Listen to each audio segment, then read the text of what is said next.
We're 3 years into this YouTube journey. I want to do a quick update on how things are going, what's going to happen here at the Dirthead Shed, and some big news and changes going on in my life. So let's dig in.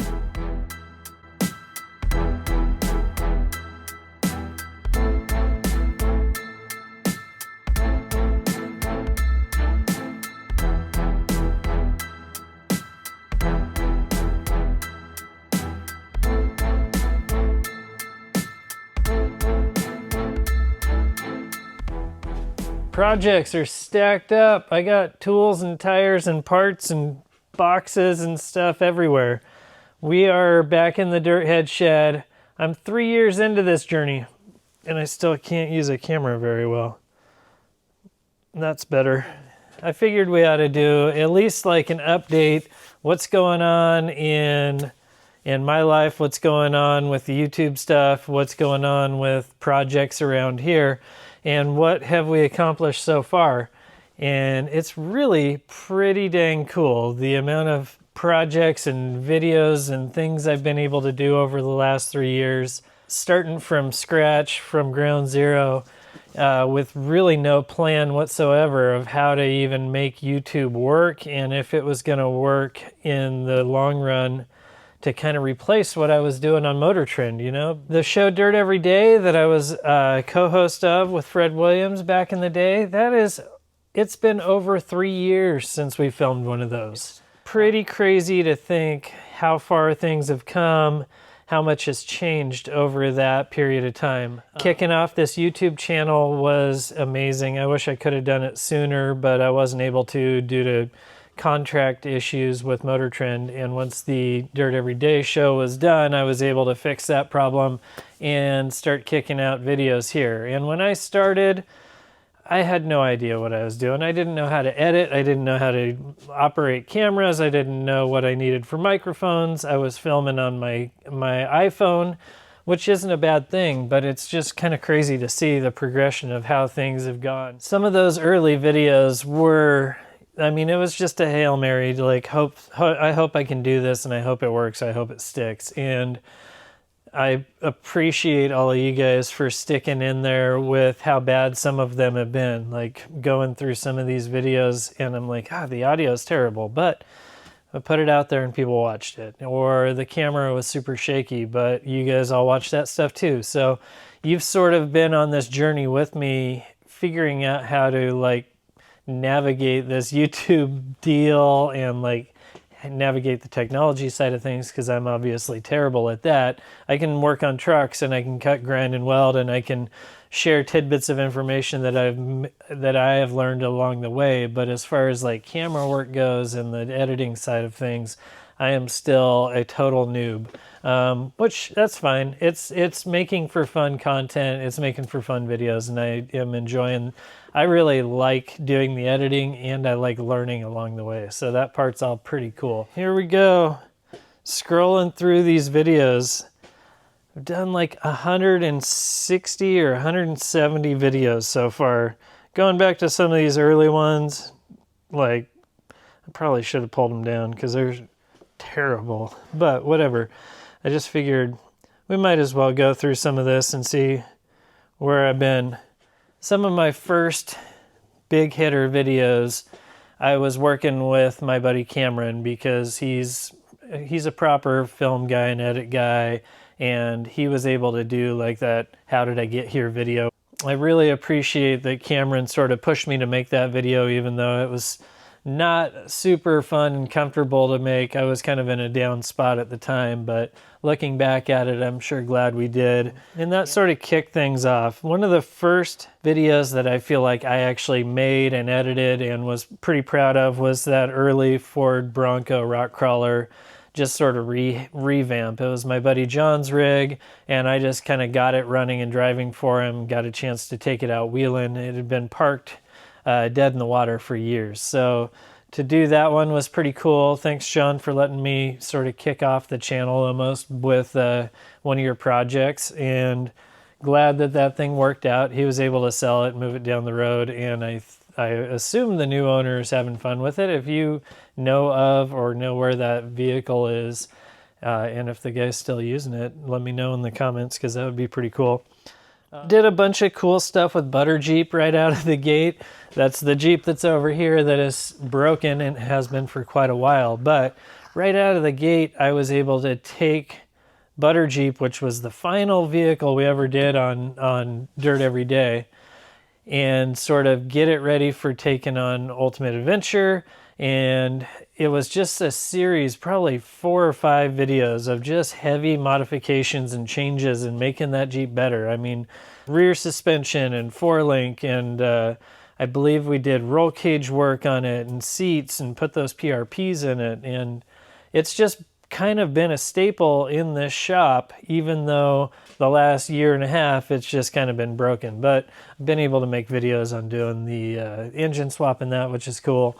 And we should have the thing fired up right away. I mean, all I have to do is wire up this Holley Terminator system, and we should be able to crank the thing over. Almost all the big ticket items are in place. What else did we do? Some small videos like messing with that little Suzuki XL7 did pretty good, and welding mufflers in, going snow wheeling. The Mercury that's been sitting over here collecting dust, did a pretty fun video with Cameron on that. That one should actually hopefully get on the lift, so I can work on it here pretty soon. But as you can see, I'm kind of stacked up with projects. What else have we gotten to do? One of the coolest builds and like projects and trips and everything I was able to do was that Mustang 2. I drug that thing out of my buddy Jim's yard. It wasn't a running, driving car. It was like a junkyard car, and we pulled that thing out, got it running, brought it in the shop, airbagged the front of it, just kind of screwing around with this crummy little car, and it became a rock star. It ended up on an episode of Roadkill. I ended up driving it from up here in the inland Northwest all the way down to Tucson for the duct tape drags, which David Freiberger puts on. I took it from there up the West Coast and shot that episode of Roadkill with it, and came back, ended up throwing a 5-speed in it and a rag top, and did half the body work, and it's sitting over there just waiting for its time back in the limelight, which it's super cool. I'm so glad that I got that car and like pushed and made the thing into something great. It's not done yet. We are still going to finish body work. We're going to do paint work. We're going to do bumpers and probably some interior work on it coming up. So plenty of projects. Like I was saying, it's kind of crazy in here. Some of the other things I was able to do was this Onyx off-road build challenge with Dirt Lifestyle Nate. That was really cool. I got a chance to kind of do a big production thing, and that was kind of my first sort of big production thing while I was like on my own doing YouTube only, and no longer like the behind the, I guess, Motor Trend wall, you know what I mean?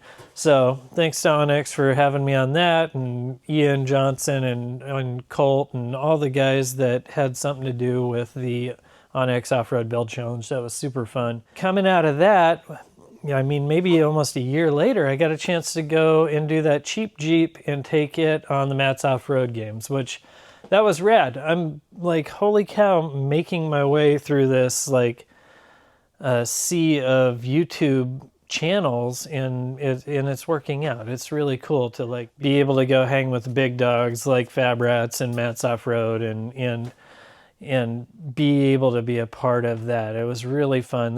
That event, the Matt's Off-Road Games, is one of the only times I've ever gone to a like Jeep off-road event, and it was actually really well catered towards families and kids. The people there were so excited to see their favorite YouTubers and the vehicles that they brought out, and it was just a really fun vibe for everybody involved. I was really stoked to have been a part of that, and I was stoked that Grindhard was able to come along, and I was able to have Edwin ride shotgun in that thing and drive it one day. It was just a blast, such a fun event. And I did get invited to go back to it this year, so keep an eye out over the next couple months as I start building a new vehicle, and I will be teaming up with somebody super fun, and it is going to be a good time all around. So some guys have already started their builds, and like always, I'm going to be a little behind on that. So keep an eye out, all the competitors that are going to be on the Matt's Off-Road games. That stuff all should be coming out pretty soon. It should be a really good time. I'm looking forward to building something kind of crazy for it this year. What else? What else is going on? Ah, the mini truck, that thing's done. We got that driving. It's not done. It's running and driving, and a joy to drive this thing. Like, what a cool, like, this would have been like my dream truck in high school, and to like have it now and be able to just jump in it and cruise it has been really neat. I still need to jump in there and fix that wiring behind the dash where I caught that on fire when I was body dropping it because I'm a dummy, but I don't have a stereo in there right now, and none of the controls for the heater are working, things like that. So there's definitely some room for improvement there. I want to do a big banging stereo system in this and sort of try my hand at some upholstery work as well, which that stuff is all, it's all stuff that I've been around a lot throughout my career, but I've never really tackled much of it on my own. So it'll be really neat to mess with that. Oh, let's talk about bikes. I got back into biking about 1.5 years ago, and I have enjoyed it.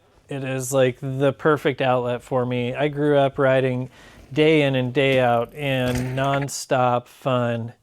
I quit when I was 16 basically, and I've kind of dabbled back in it. I tried riding again when I was 18. I rode in my 20s a little bit, rode a couple times in my 30s, and now I'm in my 40s and I'm hitting it harder than ever, which is really fun.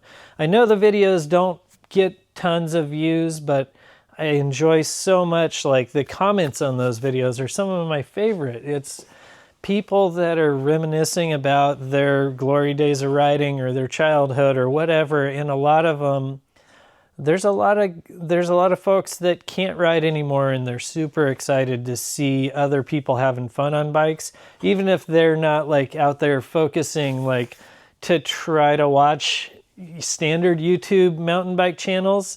It seems like I've got this whole other group of guys that are like old car guys that are just stoked to see bikes and, you know, reminisce about the days gone by.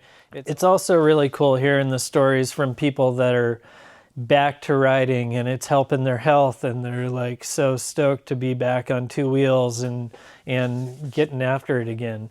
I'm kind of bummed that we're rolling into winter, and if I want to go ride much more this season, I'm going to have to travel, which that might not be a bad deal because there's some pretty big news, and that is that I've finally stopped working my day job.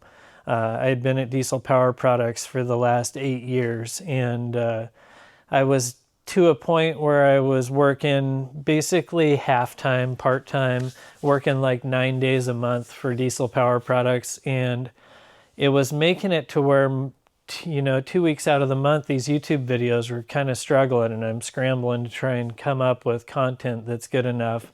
And I feel like I'm finally at a stage where I'm not in so much debt that I can't handle it, and I've got enough followers and viewership on here that it's making a little bit of money. So I was like, I can't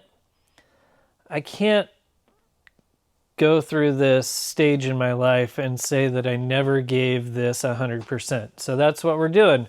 We're giving YouTube 100% of my effort for the next foreseeable future. I told myself I've got to at least give it 1 year of working 100% to try and make the best YouTube videos I can, make fun content, get some of these projects done and out of here, and see what comes from it. I mean, this is a stage in my life that the graph is just going up, and I love it. And I want to see how far I can take that. So that's the big news that I talked about in the couple weeks prior to this. In one of my videos, I said there's going to be some big news, and that's the big news.